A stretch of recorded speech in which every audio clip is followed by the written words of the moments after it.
Cet homme a des mouvements aussi rapides que l'éclair. Face à des ennemis armés, il esquive les balles avec une facilité déconcertante et parvient même à massacrer des centaines de mercenaires japonais et britanniques à lui seul dans la jungle.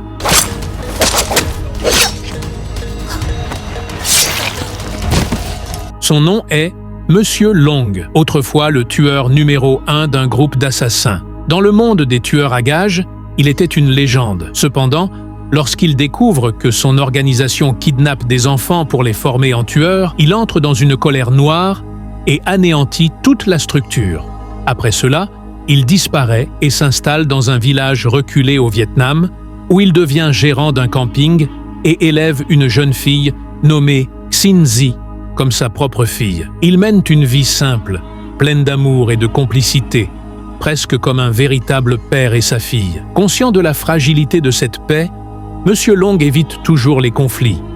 Même lorsqu'un voleur tente de braquer l'épicerie où il se trouve, il reste calme et lui remet l'argent sans résister. Mais le passé finit par le rattraper. Un jour, l'ancien chef de son organisation revient avec de nombreux tueurs pour se venger et effacer la honte de sa trahison. Il envoie 3 assassins d'élite surnommés les Aigles, ainsi qu'une horde de professionnels avec pour mission de l'éliminer. Après avoir donné ses ordres, le chef disparaît, tandis que ses subordonnés commencent leur mission sanglante. Peu après, un serveur tente de réclamer une note à l'un des tueurs, mais il y perd la vie.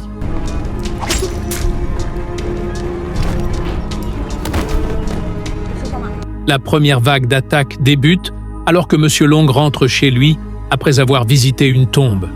Il sent immédiatement l'ambiance changer et envoie Xin Zi à la maison, pressentant le danger. Grâce à son instinct aiguisé, il repère rapidement les assassins dissimulés dans la foule. Monsieur Long réagit avec une vitesse fulgurante, ne laissant aucune chance aux tueurs.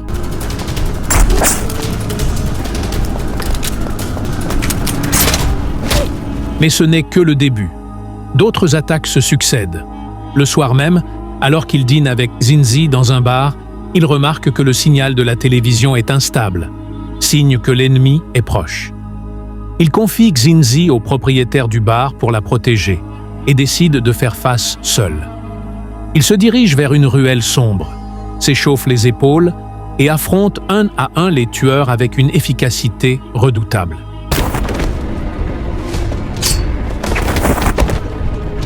Une fois revenu à l'épicerie, il prend même le temps de se réchauffer un plat au micro-ondes. Mais avant qu'il ne commence à manger, de nouveaux tueurs entrent silencieusement dans le magasin. Il les élimine rapidement, utilisant même de l'alcool et le micro-ondes comme armes improvisées.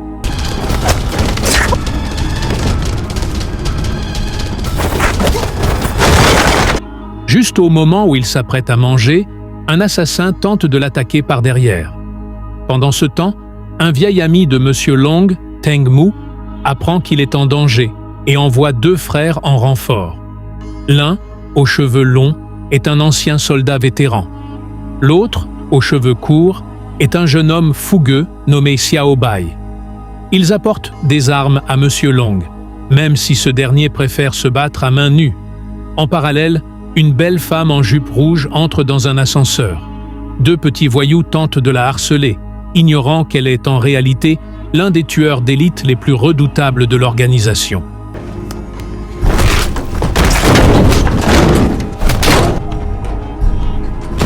Après avoir survécu à 3 vagues d'assaut, Monsieur Long se rend dans une cabine téléphonique pour appeler Xin Zi. Il lui dit devoir partir en mission et lui demande de rester chez le patron du bar pendant quelques jours. C'est alors que la tueuse en rouge surgit pour l'affronter. Le combat dans la cabine est intense, chacun montrant une maîtrise incroyable. Mais Monsieur Long parvient à la vaincre.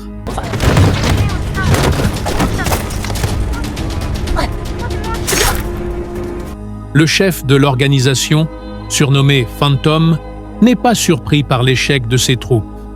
Connaissant la force de Monsieur Long, il envoie son dernier atout, Abyss, le frère d'armes de Monsieur Long, formé dans la même école, mais dont les motivations sont bien plus sombres.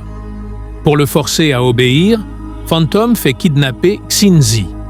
Mais tout cela fait partie du plan de Monsieur Long. il avait délibérément relâché sa vigilance pour permettre l'enlèvement, sachant que Xinzi portait un traceur. Son objectif est de localiser Phantom et de détruire toute l'organisation. En réalité, Xinzi faisait partie des enfants que Phantom avait tenté de transformer en tueurs. Madame Long l'a sauvé in extremis et l'a adopté. Le lendemain, Monsieur Long part avec ses deux compagnons vers une jungle dense où se cache le QG de Phantom. L'endroit est protégé par une centaine de mercenaires d'élite. À eux trois seulement, ils élaborent une stratégie. Xiao Bai contourne la montagne pour sauver Xinzi, pendant que Monsieur Long élimine les ennemis un à un. Leur attaque est rapide et coordonnée. Xiao Bai neutralise plusieurs mercenaires, tandis que Monsieur Long, après avoir éliminé deux adversaires, engage la première fusillade. Un lance-pierre géant détourne l'attention des mercenaires, ce qui permet à Monsieur Long, aussi furtif qu'un fantôme, de les prendre par surprise. Lorsque les renforts ennemis arrivent, le sol est déjà jonché de cadavres.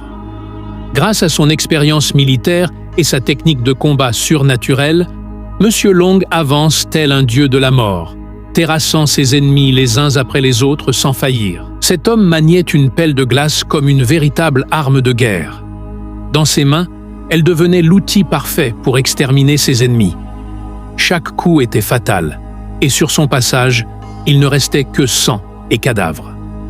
En quelques secondes à peine, il élimina plusieurs soldats. Pendant ce temps, Xiao Bai et Mike travaillaient en parfaite synchronisation. Ils passèrent immédiatement à l'action et éliminèrent plusieurs ennemis en un éclair.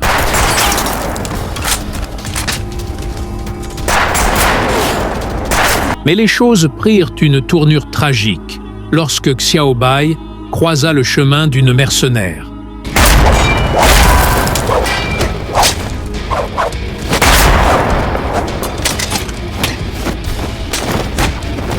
Célibataire depuis des années, il hésita à lui ôter la vie. Cette compassion lui coûta cher. La femme en profita pour lui porter 3 coups de couteau, dont un en pleine gorge. Xiao Bai succomba à ses blessures. De son côté, un tireur d'élite tenta de viser Yuling, mais une balle ne pouvait rivaliser avec la vitesse surnaturelle de ce dernier. D'un simple mouvement d'épaule, il esquiva le tir et fit transpirer de peur l'assassin. Il s'approcha sans relâche et tua l'ennemi ainsi que le chef des aigles, sans aucune difficulté.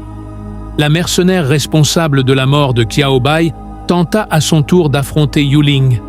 Elle pensait pouvoir rivaliser, mais dès les premiers échanges, elle fut dominée sans effort. Humiliée, elle tenta un dernier acte désespéré: déclencher les explosifs attachés à son corps pour mourir avec lui. Mais Yuling l'envoya voler d'un seul coup de poing. Épuisé par les combats, Yuling s'accorda un bref moment de repos avant de replonger dans la bataille.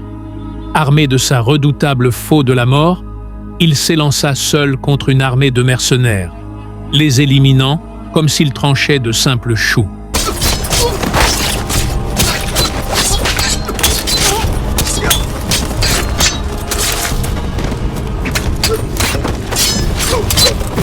En 40 minutes d'affrontement intense, plus de 100 ennemis tombèrent sous ses coups.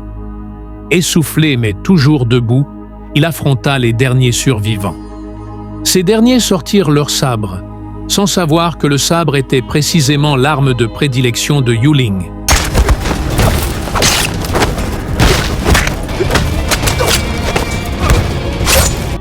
Sa technique était rapide, précise et mortelle. Aucun d'eux ne survécut. Après avoir nettoyé la zone, Yuling et Mike foncèrent vers le repère principal. Ils y retrouvèrent enfin Xinzi, qui avait été kidnappé. Mais Yuling savait que le combat n'était pas terminé. Il confia donc la protection de Xinzi à Mike et reprit la lutte, affrontant une nouvelle vague d'assassins. Le chef Phantom envoya alors sa dernière carte maîtresse, Abyss, un ancien camarade d'armes de Yuling. Les deux combattants se connaissaient bien, ayant été formés ensemble. Leur affrontement fut brutal et intense. Tous deux utilisaient les mêmes techniques, issu du système de combat russe Systema, similaire au tai chi chinois par sa fluidité et son efficacité. Ils s'affrontaient sans retenue, mais parfois collaboraient brièvement pour éliminer des ennemis.